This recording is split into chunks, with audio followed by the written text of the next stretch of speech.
I know what you're thinking. This is going to be another color theory, complicated lighting setup tutorial. It's not. I'm here to show you 4 practical changes you can make, not to your editing, not to your lighting, but to your gear that can actually emulate the movie look. And bonus, that don't entail buying a $20,000 lens. There are 4 changes that we'll be demonstrating, starting with the cheapest change and ending with the most expensive but drastic change to the look. The first 2 steps will be for our fellow film photographers only, but the last 2 can be used for both film and digital. So if you're one of those digital shooters, losers, skip ahead to this point or stay along and try to actually learn something new.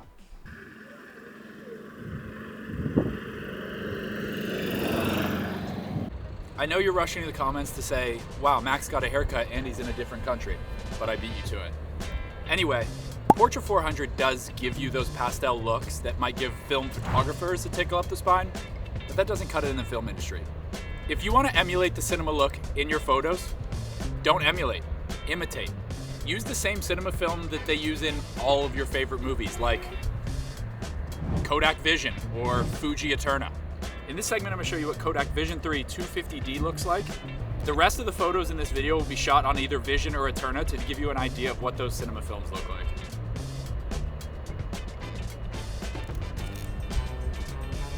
I can't load film with my tongue in my mouth.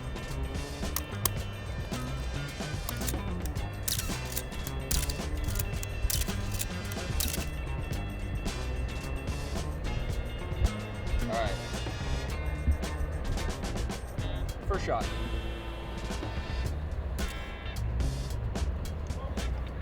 Canon squeak.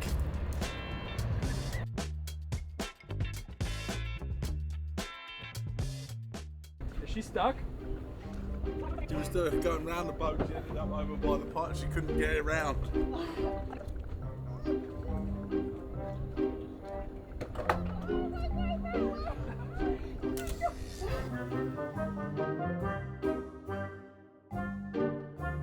What are you going over there? You're in the shipping line. All right, next segment. So what's the deal with this film?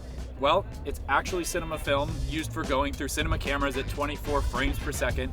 And because of that, it's sold in 300-foot rolls. But luckily for you and I, there's plenty of film distributors that will re-spool it into 36 exposure canisters like this. In this case, I got it all from the Celluloid Collective. They provided all the film for this video, so check them out. Not only does cinema film give you a nice, nostalgic, Academy Award-winning, dreamy feel, you can actually get most rolls for around 10 bucks, which in today's photography world is pretty cheap. But it's not as perfect as it may seem. There is one drawback. Cinema film uses a unique development process called ECN2, and for some it may be hard to find a lab that will develop it, so be sure to ask your local lab about developing cinema film before you nuke their C41 chemistry. I usually ship my film to a bigger lab, but that can be pricey. So what did we learn here? You can actually imitate the same colors as the movies without breaking the bank. Now it's time to tackle some other aspects of the cinema look.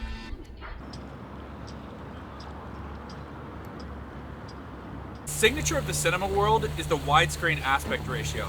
Often our favorite blockbusters are shot in 16:9 or even wider. And normal photos are often in a more basic 3:2 ratio, like this, and that's just not the cinematic look we're going for. So to achieve this look, you can do one of a few things. You can crop the top and bottom off of a normal image, but this leaves you with very little resolution to work with. You could pay $10,000 for a Hasselblad X-Pan, or you could purchase $20 adapters that allow you to put normal 35mm film in a medium format camera. Given the budget of this video, we're gonna stick with the adapters. So using these adapters, you're able to use a strip of film that's wider, but the same height, compared to using the same film in a normal 35mm camera. Depending on the type of medium format camera you have, the width can vary. Using 35mm film in this 6x7 camera would give you the same 24mm height, but 70mm of width. So we're gonna load this camera with some 35mm Eterna.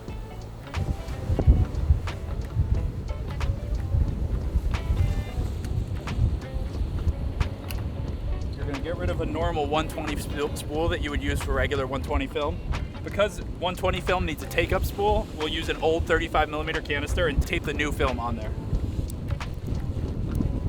So now this film will be feeding into this, and once we're done, we're gonna have to cut it out of here. Now this 35mm canister has become the height of a normal 120 film. And there you go. You can see now that film will end up being this length of film exposed. You'll actually be able to expose the perfs as well. Okay, let's take a picture. Am I really close? How do I look? Lens cap off. All right, so we've got 500T in here, a Turna. Shout out to the Celluloid Collective. We've got some nice white fluffy clouds behind us, so we may be able to get some good pictures, but we'll... 1/1000 f/16. All right, let's try to get a shot.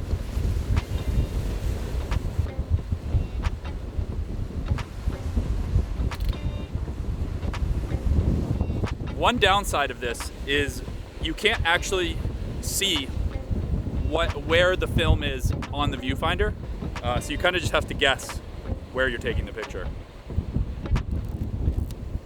Okay, that's one. Obviously, overcast weather is not the ideal scenario to be shooting cinematic photos. And somehow I thought f/16 at 1,000th of a second in that weather sounded remotely okay. Anyway, here's some other panoramics I've done using these adapters.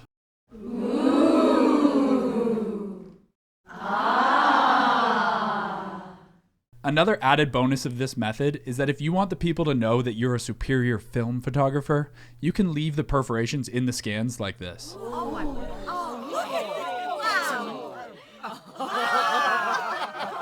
Okay, next segment. One of the biggest contributing factors to the look of your image is your lens. And contrary to what you may believe, you don't actually have to break the bank to emulate the Hollywood look. This is the Helios 44-2. And despite its name, it's actually a 58mm f2 lens, and it's been used in some of the biggest Hollywood blockbusters of all time. Let's talk about the history of this lens. It is one of the most mass-produced lenses in history. Countless number of these lenses were made during its lifespan from 1958 to 1992. It was actually a cheap Soviet attempt to copy a Carl Zeiss design, the Jenna Biotar, which was also a 58mm lens. And up until about a year or so, you could get one of these lenses for like 50 bucks. I think I only paid like 60 for mine. Having been a common man's lens for nearly 70 years, it's pretty insane to think that it has some iconic features in movies. Take Dune, for example. Recently, that movie spiked the popularity of this lens. Even so, you can still get it for around 200 bucks, which is not at all bank-breaking, considering most cinema lenses run you about 5 figures. So what makes this lens special? I'll let you see for yourself.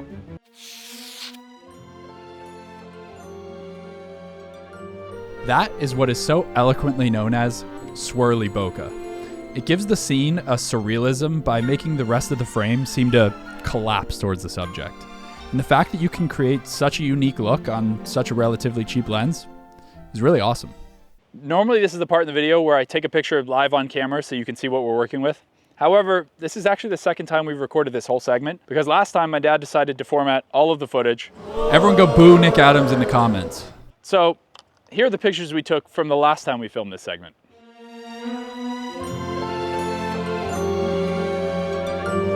Now that we've shown 3 simple and cheap tricks to give you that glorified movie look, let's wrap it up with the 4th and final tip, which will really take your shots up a notch.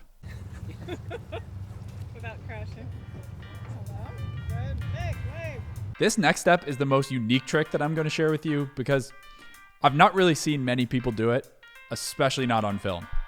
It combines the use of changing the aspect ratio from step 2 and the use of different lenses from step 3. And that is the use of an anamorphic lens. Rather than manipulating the aspect ratio of the film to create a widescreen look, anamorphic lenses give you the widescreen look by squeezing the image onto a full 35mm film size. In post, the image is then de-squeezed to its proper proportions, creating a wider than normal aspect ratio. These lenses were made to be used in cinema, giving DPs the ability to shoot in widescreen aspect ratio, without having to crop the top and bottom of the film, which causes a loss of resolution. Because of this squeezing, anamorphic lenses display characteristics that are not seen on normal aspherical lenses, like crazy lens flares and stretched bokeh. Look out for these characteristics next time you watch a movie or a show. They're actually hard to miss once you know what you're looking for. Unfortunately for us, anamorphic lenses can be expensive, like a brand new car expensive.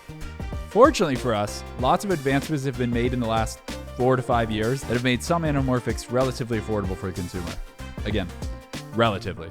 This lens that I have here is the Blazar 50mm f2, and it runs about $1,000.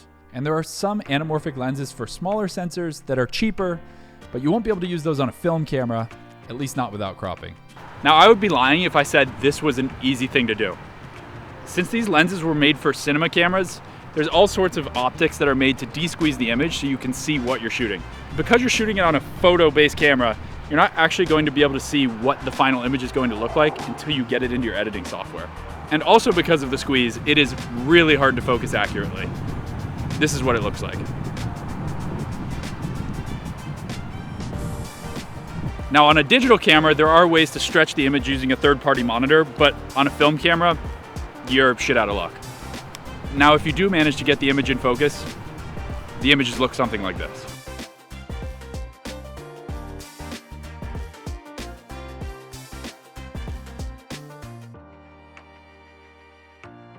So there you have it. 4 simple ways to make your photos look like movies. Obviously, there's a billion different things that actually go into the movie look, but I just wanted to stick to more practical things because not everyone has $1 billion budget. Also, if you enjoyed this movie, be sure to subscribe. It is a movie, isn't it? Also, if you enjoyed this video, be sure to subscribe. Finally, my girlfriend and I just started this clothing brand for film photographers and other analog enthusiasts. It's called Go Analog. So if you want a cool hat like this, go follow goanalog.shop on Instagram.